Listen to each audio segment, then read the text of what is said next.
Hi sir. வணக்கம் hi, Sudarshan. வணக்கம் வணக்கம் சார். ஹாய் ஹாய் ரியா, எப்படி இருக்கீங்க? நீங்க எப்படி இருக்கீங்க சுதர்சன்? நல்லா இருக்கேன், நல்லா இருக்கேன். வழக்கமா உங்களை ஃப்ரண்ட்ல உட்கார வச்சிருப்பாங்க.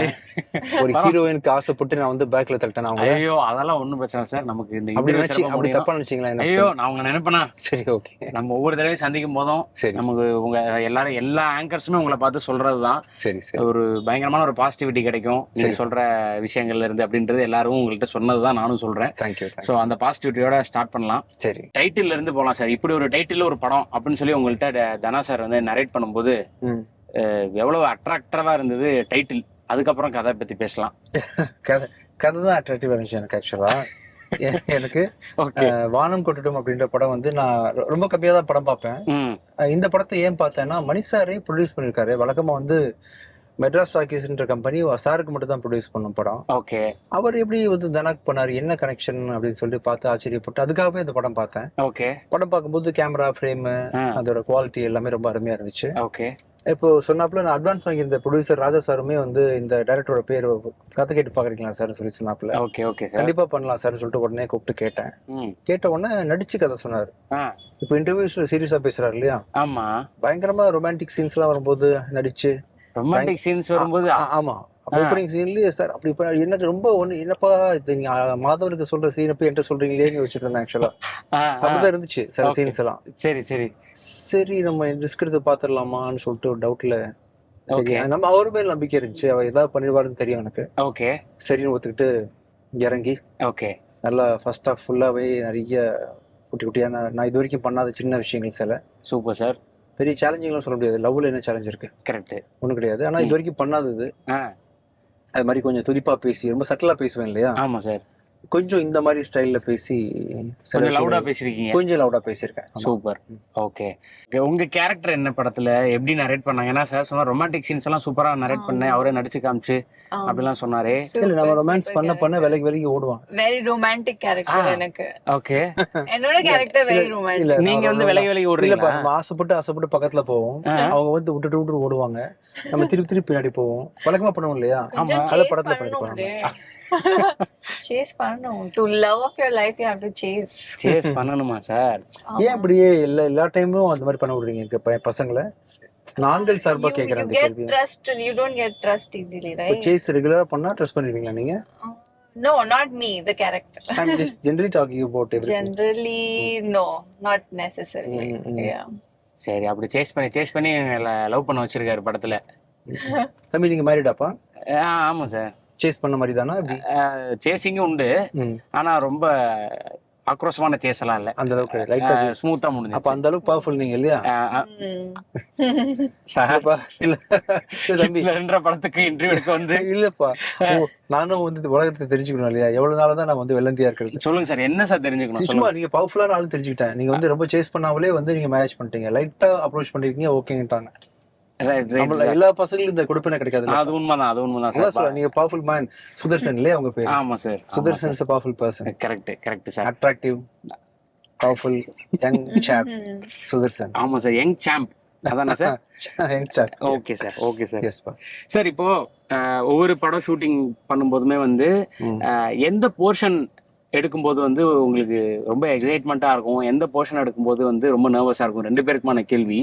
ஒரு சாங்கோ உண்மை பேசிட்டுப்பா இல்ல ஆடியன்ஸ்க்காக போய் பேசலாம்? உண்மை பேசினாதான் இன்னைக்கு வந்து எல்லாருக்கும் பிடிக்குது. அப்படியாப்பா? ஆமா, நீ உங்களோட பல உண்மைகள்னாலதான் உங்களுக்கு இவ்வளவு ஃபேன்ஸ். அதனால நீங்க உண்மையே பேசிருங்க. இல்ல எங்களுக்கு என்னன்னா, இனிஷியலா வந்த புதுசுல வந்து 4 பேர் நம்ம ஆக்சுவலா மியூசிக் டைரக்டர் ஆனேன் இல்லையா? ஆமா சார். பார்த்த புதுசுல ஐ திங்க் நான் வந்து இங்க போயிருந்தேன், வண்டலூர் ஜூ போயிருந்தேன். அப்போ ஐ திங்க் சுக்கரன் வந்து டிஷும் வந்து 2-3 இன்டர்வியூ கொடுத்த புதுசுல 4 பேரு அந்த பையன் விஜய் ஆண்டனி மாதிரி, விஜய் ஆண்டனியா அப்படின்ற மாதிரி பேச ஆரம்பிச்சாங்க. ரொம்ப, அதாவது போற 100ல 2 பேரு தங்கச்சி வந்து டே உன்னை பாக்குறான் பாடுறா அப்படின்னு சொல்லுவா ஜெயா ஜென்ரலாவே. இனிஷியல் ஸ்டேஜஸ்ல வந்து அந்த மாதிரி இருந்துச்சு. அப்புறம் வந்து எக்ஸைட்மெண்டா இருந்துச்சு. அப்புறம் வந்து நம்ம மேடையில உட்கார வைக்கிறாங்க, நமக்குலாம் மைக் கொடுத்து பேச விடுறாங்க அப்படின்றது கொஞ்சம் ஒரு பெரிய இதா இருந்துச்சு. ஆனா பேச தெரியாது அப்பெல்லாம், அது வேற விஷயம். நம்ம எல்லாம் உட்கார வைக்கிறாங்களே. ஆனா இன்னைக்கு என்னன்னா பிலோசபியா பேசிட்டு உளறோம்ப்பா, நம்ம பிரச்சனைகள் எல்லாம் குழம்பி கொட்டுறோம். சோ அந்த டைம்ல வந்து பாத்தீங்கன்னா மேடையில உட்கார வைக்கிறது பெரிய விஷயமா இருந்துச்சு. ஓவர் தி டைம் வந்து பாத்தீங்கன்னா மியூசிக் டைரக்டரா சர்வே பண்ணணும் இல்லையா, ஒவ்வொரு பாட்டும் ஹிட் கொடுக்கணுன்றதுனால டெக்னிக்கலா மாறிச்சு மைண்ட். ஓகே. அப்புறம் நடிக்க வந்தோம் போனோம்னு சொல்லிட்டு வாழ்க்கையே நடிப்பாயிருச்சு. வாழ்க்கை நடிப்பாயிருச்சு வாழ்க்கையில் நடிச்சு சினிமாவில் நடிச்சு நடிப்பே மொத்தத்துக்கும் எக்ஸைட்மெண்ட்னு சொல்றீங்களா? இன்னைக்கு போனோன்னு இந்த சீன் பண்றோம், எப்படி பண்ண போறோம் அப்படிலாம் ஒரு எக்ஸைட்மென்ட் இப்ப நீங்க ஆபீஸ்க்கு போறீங்கல்லப்பா, நீங்களும் உங்க பேசணும். ஓகே, நான் மட்டும் பேசினா ஓகே ஓகே நீங்க சொல்லுங்க சார். காலைல இருந்து டிஃபன் பாக்ஸ் கட்டிட்டு கிளம்பும் போது ஆமா எவ்வளவு எக்ஸைட்மெண்டா போவீங்க ஆபீஸ்க்கு? நீங்க கரெக்டான கேள்வி தான் சார் கேக்குறீங்க. அதான் ஓபனா தான் பேசுறேன். சில நாட்கள் கொஞ்சம் சபி அந்த மாதிரி சில நாட்கள்லாம் கிடையாது.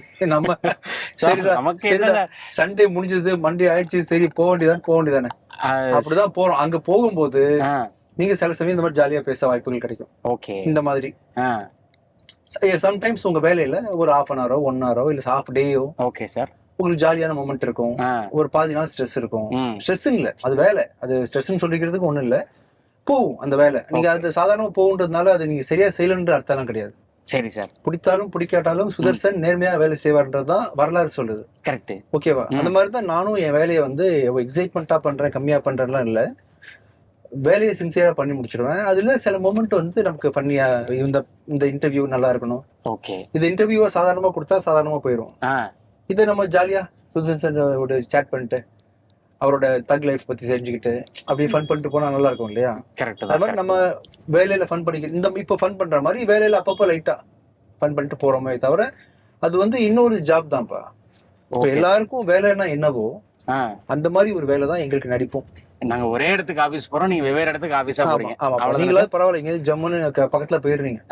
சம்டைம்ஸ் நாங்க வந்து இங்க இருந்து தாம்பரத்தை தாண்டி ஒரு லொகேஷன், அதுல ஒரு பின்னி மில்லு, அதுல ஒரு தூசி, அங்கதான் வில்லன் இருப்பான். எல்லா படத்துலயும் பாத்தீங்கன்னா அந்த வில்லன் வந்து நல்ல பில்டிங் எல்லாம் இருக்க மாட்டான், தூசி தொடச்சு வச்சிருப்பாங்க இல்லையா, அட்டைப்பட்டி எல்லாம் வச்சிருப்பாங்கல்ல, அந்த மாதிரி எந்த படத்துலயும் அந்த மாதிரி ஒரு இடத்துல வில்லன் இருப்பான். ஆனா நம்ம அங்கதான் போய் அடிக்கணும். சோ அங்க ஒரு கேரவன் மட்டும் இருக்கும், தண்ணி கொடுப்பாங்க. ஓகே சரியா? எங்க கதை வந்து ரொம்ப டீடைல்டா விசாரிச்சு பாத்தீங்கன்னா எங்களை மாதிரி ஹீரோஸ் எல்லாம் கொஞ்சம் பாவமான ஸ்டோரிஸும் இருக்கு. புரியுது. வெளியே வந்து பாக்கும்போது அடிச்சாரு, கல்பனாரு, மாஸ் பண்ணாரு மாதிரி இருக்கும். ஆனா நாங்க வந்து எப்பவுமே பின்னிமில்ல போய் அட்டைப்பட்டியில வச்சுதான் அட்டைப்பட்டி, அப்புறம் வந்து தள்ளு வண்டியில வச்சிருப்பாங்க இல்லையா சில பொருட்கள்லாம் சிதற விட்டு. ஆமா, இந்த மாதிரியே ஃபைட் பண்ணி இருக்கு. ரைட். நான் என்ன கேட்க வந்தேன்னா சார், ஷூட்டிங் ஜாலியா போறீங்களா கேட்டீங்க இல்லையா? இல்ல சார், இப்போ எக்ஸைட்மென்ட்னா எப்படின்னா இன்னைக்கு வந்து ஒரு ஸ்டண்ட் இருக்கு, இல்ல டான்ஸ் இருக்கு, இல்ல ரொமான்டிக் போர்ஷன் இருக்கு, இன்னைக்கு ஒரு ஹியூமர் சீன் எடுக்கிறோம். சரி, ரொமான்டிக் தான் ஈஸியா இருக்கும் கண்டிப்பா, சண்டை ஈஸியா இருக்கும். இல்ல அது கரெக்ட் தான் சார், அது கேட்டு தான் தெரிஞ்சுக்கணுமா நீங்க? இல்ல சார் அப்படி இல்ல, சில ஆக்ஷன் ஹீரோ அப்படின்றதெல்லாம் இருக்கு, ரொமான்ஸ் ஈஸியா இருக்கும். ஆக்ஷன் ஹீரோக்கு ரொமான்ஸ் தான் ஈஸியா இருக்குமா சார்? கண்டிப்பாப்பா. ரோப்ல தொங்கணும். ரொமான்ஸ் ஃபைட் தான் எப்படி இருக்கும் தெரியுமா? மேல இருந்து குதிக்கணும், அடி வாங்கணும், குத்தணும், மிஸ்ல அடி வாங்கிடும். சம்டைம்ஸ் நிறைய இருக்குல்ல. இருக்கு. அதான் அதை விட ரொமான்ஸ் ஈஸி இல்லையா? கரெக்ட் தான் சார். நல்லா இருக்குமான்னு சொல்ல முடியும். ரொமான்ஸ்ன்றது நீங்க நினைக்கிற மாதிரிலாம் கிடையாது. சுத்தி 100 பேர் பார்த்துட்டே இருப்பாங்க, நல்லாலாம் இருக்காது. ஈஸின்னு கேட்டா அதை விட இது ஈஸி. அதான் இது ஈஸி. நான் சினிமாக்கு உள்ள வரும்போது, நாளைக்கு மியூசிக் பண்ண வரும்போது நான் நடிப்பேன்னு தான் தெரியாது. ஆக்சிடென்ட்ல எடுத்த முடியாது தான் அந்த விஷயம். கொஞ்சம் லைட்டான வேலை. ஓகே. அது வந்து பாத்தீங்கன்னா ரூம் விட்டு வெளியே போக முடியாது. எவ்வளவு பெரிய ஆளா இருந்தாலும் காலையிலேயே கம்போசிங் எல்லாரும் நம்மள தேடி வந்துருவாங்க. கரெக்ட். Directors, producers. ஸோ காலைல இருந்து நைட் வரைக்கும் அது ரூம்ல கீபோர்ட்ல ஒரே மாதிரி வாழ்க்கை இருக்கும். இப்போ பாருங்க, நம்ம ஜாலியா கார்ல போறோம், லெஃப்ட்ல ஹீரோயின், சரி சுதர்சன் ஆங்கர், ரைட், சென்சிபிளான கேள்விகள். இதுக்கு சென்சிபிளான கேள்விகளா சார்? உங்களோட இன்டர்வியூஸ் நானே ஒரு 3-4 தடவை இன்டர்வியூ எடுத்திருக்கேன், பல இன்டர்வியூக்கள் நான் பார்த்திருக்கேன். நீங்க எப்படி அதை பேசுவீங்க எனக்கு நல்லா தெரியும். சரி, கேள்வி கேக்குறேன் அவ்வளவுதான். இல்லப்பா, ஜாலியா இருக்குல்ல, எனக்கு ஜாலியா இருக்கு. உங்களுக்கு ஜாலியா தான் சார் இருக்கும், உங்களுக்கு ஜாலியா தான் இருக்கும். இல்ல உண்மையிலேயே ரசிக்கிறேன். எனக்கு ஃப்ரெண்ட்ஸ் பெருசா யாரும் கிடையாது. சரி சார். விட்டா வேலையை விட்டா வேலை, ஷூட்டிங், நிறைய சினிமா பண்றதுக்கு 1000 டென்ஷன்ஸ் இருக்கும். Okay sir. எனக்கு வந்து ஒரு ஜாலியா எங்க இருக்கு சொல்லுங்க? உங்ககிட்ட மனசு விட்டு பேசுறது தான் சார். தயவு செஞ்சு பேசுங்க சார். நான் தான் பேசிட்டு இருக்கேன். ரீசெண்டா டைம்ல எல்லாம் இன்டர்வியூஸ்ல எல்லாம் எல்லாரும் உங்களை மாதிரி நிறைய தம்பிங்க வராங்க, பேசுறேன், ஜாலியா இருக்கிறேன். Okay sir. ஆனா எனக்கு என்ன வருத்தமா இருக்குன்னா, ரோஸ்ட் செய்தார் விஜய் ஆண்டனி அப்படின்ட்டாங்க, அப்புறம் வந்து வச்சு செய்தார் விஜய் ஆண்டனி. ஏய் ஜாலியா பேசுறோம்ப்பா, இது என்னப்பா இருக்கு? புரியுதுங்களா? அந்த மாதிரிலாம் இல்லப்பா, நம்ம ஜாலியா பேசுறோம் சார். உண்மைதான். உங்களை எப்படி வச்சு செய்ய முடியும் சொல்லுங்க சார்? இல்ல உண்மையை செய்ய முடியாது. ஓகே. இல்ல உண்மையை ஜாலியா பேசிட்டு இருக்கோம். ஜாலியா சார் பேசுறோம். நான் ஒரு அட்வைஸ் தான் கேட்கலாமா இப்போ? சார் அட்வைஸ் கேட்கலாமா? ம். நான் தான் உங்கள்ட்ட கேட்கணும். இது நம்ம சும்மா நான் சரி கேக்குறேன். சரி சார், நீங்க கேளுங்க. இப்ப நான் கேள்வியே கேட்கல, இப்போ நீங்க நான் கேளுங்க கேள்வி. ரீசெண்டா வந்து நான் வந்து 2010லயோ 11ல 12ல நடிச்சிட்டு இருக்கேன்னு நினைக்கிறேன் இல்லையா? ஆமா சார், நான் வந்து 12 இயர்ஸ் ஆச்சு. ஆமா ஆமா. சார். ம். நீங்க ஒரு ஆளை பாத்தீங்கல்ல, விஜயந்த், நீங்க ஏதோ நடிக்க ஆமா வந்தாரு, ஆமா போறாரு வராரு. ஆமா. தயவு செஞ்சு ம். மக்கள் தப்பா நினைச்சாலும் என்னை பத்தி பரவாயில்ல, நான் ஓப்பனா கேக்குறேன். சொல்லுங்க சார். நான் என்னென்ன விஷயங்கள் இம்ப்ரூவைஸ் பண்ணணும், என்னென்ன பண்ணணும் பண்ணக்கூடாதுன்னு நீங்க சொல்லுங்க, பகிரங்கமா சொல்லணும். பகிரங்கமா நீங்க சொல்லணுமா? இப்ப கேமரா இல்ல, யாரும் பார்க்கல, யாரும் பார்த்தாலும் கவலை இல்ல, நான் தப்பா நினைக்க மாட்டேன்ற தைரியத்துல சொல்லணும். நான் என்னென்ன இம்ப்ரூவ் பண்ணணும். சார் நீங்க நல்ல ஆர்டிஸ்ட் தான் சார். இல்லப்பா சொல்லுங்க. இல்ல சார், குறைகளை இல்லாட்டி நான் படம் ஓடி இருக்குமா சொல்லுங்க. நல்லதெல்லாம் சொல்ல வேண்டாம், குறைகளை மட்டும் சொல்லணுமா? ஆமா. இப்ப நீங்க சமீபமா தான் உங்களுடைய லுக்க வந்து நீங்க மாத்த ஆரம்பிச்சிருக்கீங்க. என்ன லுக்குப்பா? லுக்குன்னா என்ன சொல்றேன்னா, ஹேர் ஸ்டைல் இந்த மாதிரி என்ன. இப்ப நீங்க வந்து கொலை படத்துல ஒரு மாதிரி இருந்தீங்க, இது என்ன மழை படிக்காத மனிதன்ல ஒரு மாதிரி இருந்தீங்க. சோ இந்த மாதிரி வந்து ஹேர் ஸ்டைல வச்சுதான் வந்து இது என்னென்ன படம் அப்படின்றது எங்களால கண்டுபிடிக்க முடியுது. நீங்க படத்தோட போஸ்டர்லாம் இல்லாம உங்களுடைய ஒரு லுக்கை மட்டும் வச்சுட்டு இது என்ன படம் அப்படின்னு சொல்லி கேட்டோம் அப்படின்னா, அது சலீமா, நானா, எல்லா படத்துலயும் ஒரே மாதிரி வந்தேன்னு குற்றச்சாட்டு மேல போயிருக்கு சார். அதான் இருக்கு சார். அதான் நீங்க சமீபமா திருத்திட்டு வரீங்கன்னு முன்னாடி சொல்லிட்டேனே. இப்ப இந்த முடி அப்ப வச்சப்பெல்லாம் படம் பயங்கரமா ஓடிச்சுப்பா, நீங்க சொல்ற மாதிரி டைம்ல. அப்படியா சார்? ஆமா, எல்லாம் ஹிட், நான் hit, Salim hit, India Pakistan, பிச்சைக்காரன். இப்ப ட்ரை பண்ணதுக்கு அப்புறம் தான் முடிய மாத்தின பிறகு ஏதோ முன்ன பின்ன போகுது, நம்ம சரி பண்றோம். பட் இருந்தாலும் இதே முடிய உங்களுக்காக மெயின்டைன் பண்றோம். நீங்க என்ன சொல்றீங்க, விக் வச்சு நடிக்க சொல்றீங்க இல்லையா? விக் வச்சு நடிக்க சொல்லல சார், சரி லுக்காவே சொல்றேன் சார். இப்போ மழை பிடிக்காத மனிதன் இப்ப நீங்க சமீபமா உங்களோட அட்டையரை நீங்க மாத்திருக்கீங்க, நான் லுக்காவே மாத்த சொல்றேன்.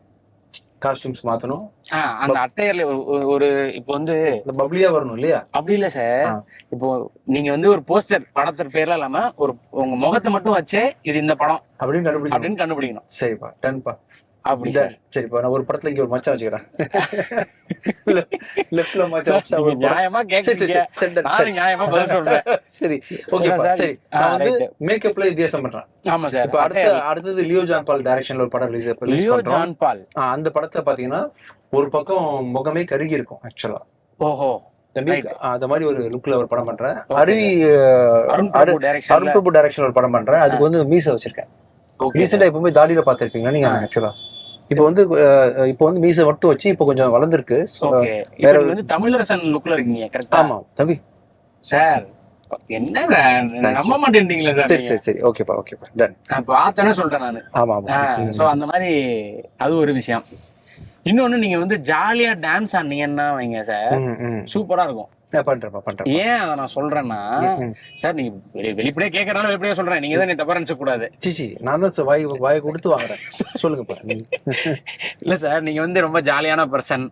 இப்ப நம்ம இன்டர்வியூஸ்ல நீங்க பொதுவா மேடைகள்ல பேசும்போது எல்லாரும் வந்து விஜயாண்டனி சார்னால ஜாலி அப்படின்றது இருக்குல்ல. சோ அந்த ஜாலியோட எசன்ஸ் வந்து ஸ்கிரீன்ல நாங்க பார்த்தோம்னா அப்படி இருக்கும். எங்களுக்கு அது செம ஜாலியா இருக்கும், வைபா இருக்கும். அந்த மாதிரி இன்னொன்னு சொல்றேன், ஏன் நான் வந்து அதை உங்கள்கிட்ட நான் எதிர்பார்க்கிறேன்னா, உங்களுடைய பாடல்கள் இருக்குல்ல, நீங்க மியூசிக் பண்ண பாடல்கள், அந்த பாடல்கள்லாம் வந்து உங்களுக்கு விஜயாண்டனி சார்னாலே வைப், வீக்கு வி அப்படின்ற மாதிரி இருக்கு. இப்ப கான்சர்ட்ல நீங்க இருக்கீங்க பாத்தீங்களா, அந்த மாதிரி படங்கள்ல வந்து கொஞ்சம் ஜாலியா ஒரு டான்ஸ், ஜாலியான படமா சூஸ் பண்ணும் இல்லையா? இல்ல சார், ஒரு டான்ஸ் எல்லா படமும் அப்படியே பண்ண முடியும். சரிப்பா. ஏதோ ஒரு போர்ஷன்லயாவது நம்ம ஜாலி. ஆமா சார், ஒரு டான்ஸ்னா இறங்கி ஒரு டான்ஸ் ஒன்னு போட்டுருங்க சார். நாக்கமுக்க பாட்டுக்கு நீங்க ஆடினா எப்படி இருக்கும்? என்ன டான்ஸ் கத்துக்கிட்டோம் உங்களுக்கு? நான் பரதநாட்டியம் கத்துக்கணுமா இல்ல குத்து பாட்டு ஆடணுமா? ப்ரொஃபஷனலாவே நம்ம இதெல்லாம் இல்ல, ஜாலியா ஆடுவோம் சார். அவ்வளவுதான் சார், ஆடுறோம், நடிச்சு ஆடுவோம் நம்ம. ஆமா சார், நான் சொன்னேன் இல்லையா, நல்லா இருக்கணும், நல்லா ஆடுவோம் சார். சரி, என்னனால பாத்துருவோம் சார். ஓகேப்பா, டன். இதுதான் சார். ஒரு டான்ஸ் தப்பி நான் இந்த மாதிரி அதுல லிரிக் வீடியோ தான் பார்த்தேன், இந்த தப்பாசு பாட்டு. சரி, நம்ம வந்து டான்ஸ்ல இம்ப்ரூவ் பண்ண ட்ரை பண்றோம். அப்புறம் வந்து நீங்க இந்த லுக்ல வந்து சேஞ்சஸ் கேட்டிருக்கீங்க. ஆமா சார், நம்ம ஏதாவது பண்றோம். ஓகேவா? கண்டிப்பா பண்றோம். உங்க கார்ல என்னை வந்து எங்களை ஏத்திக்கிட்டு நீங்க உங்க ஆபீஸ்ல இருந்து வீட்டுக்கு போற தூரத்துல சில விஷயங்கள் நீங்க கேட்டு தெரிஞ்சு, சில விஷயங்கள் நான் கேட்டு தெரிஞ்சு, அவங்கள்ட்ட சில விஷயங்கள் கேட்டு தெரிஞ்சு அப்படின்னு சொல்லி இந்த டைம் வந்து இனிமையா முடிந்தது. நன்றி சார். தேங்க்யூ. ஹிட்லர் வெற்றிக்கு வாழ்த்துக்கள் உங்க ரெண்டு பேருக்கும். நீங்க நினைச்சதை விட படம் வந்து மிகப்பெரிய அளவுல சக்சஸ் ஆகும். தேங்க்யூ. அடுத்தடுத்து நீங்க டிசம்பர்ல வரப்போற படம், அடுத்து மார்ச் மாசம் வரக்கூடிய படம், ஏப்ரல் சம்மர் அதான் சார், எல்லா படமுமே வந்து பிரம்மாண்ட வெற்றியடைய வாழ்த்துக்கள் சார். தேங்க்யூ. உங்களுக்கும் நீங்க தமிழ், தெலுங்கு, ஹிந்தி எங்க நீங்க படம் பண்ணாலும் சூப்பரா சக்சஸ் ஆகிறதுக்கு congratulations and best wishes. Thank you.